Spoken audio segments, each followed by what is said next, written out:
Mindset of the psychology of success. তোমার বুদ্ধিমত্তা নয়, মানসিকতা এনে দেয় সফলতা।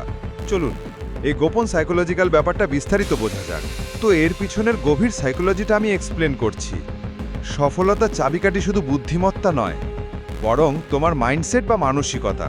প্রথমত তোমার বুদ্ধিমত্তা, ব্যাপারটা সাইকোলজিক্যাল হিসেবে ব্যাখ্যা করছি। বুদ্ধিমত্তা বা ইন্টেলিজেন্স। তো তোমার বুদ্ধিমত্তা এটা কিছুটা তোমার জন্মগত, আর কিছুটা অর্জিত জ্ঞান এবং তোমার বিশ্লেষণ করার ক্ষমতা। কিন্তু কেবলমাত্র বুদ্ধিমত্তা থাকলেই কেউ সফল হবে এমন কোনো নিশ্চয়তা নেই। আর দ্বিতীয়ত হলো মানসিকতা বা মাইন্ডসেট। তো মানসিকতা কি? এটি তোমার চিন্তাভাবনা, মনোভাব, অধ্যবসায় শেখার আগ্রহ নিয়ে আসে এবং ব্যর্থতা থেকে ঘুরে দাঁড়ানোর ক্ষমতা দেয়।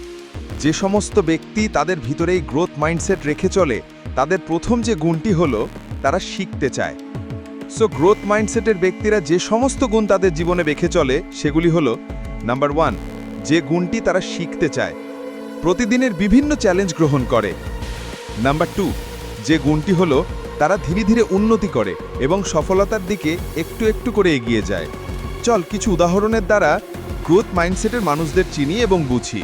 যেমন প্রথমত, অনেক মেধাবী মানুষ আছে যারা প্রচেষ্টা না করেই থেমে যায়। আর গড়পড়তা 10% মানুষ আছে যারা কেবল মানসিক জেদ, শৃঙ্খলা আর পজিটিভ মনোভাবের জন্য সফল হয়ে যায়। তো সর্বশেষ পর্যন্ত কি বুঝলাম? তোমার মানসিকতা এনে দেয় সফলতা, তোমার বুদ্ধিমত্তা নয়। আর হ্যাঁ, আমাদের সাপোর্ট করুন। এই রকম ভিডিওস তোমার ইন্টারেস্ট অনুযায়ী গ্রোথমূলক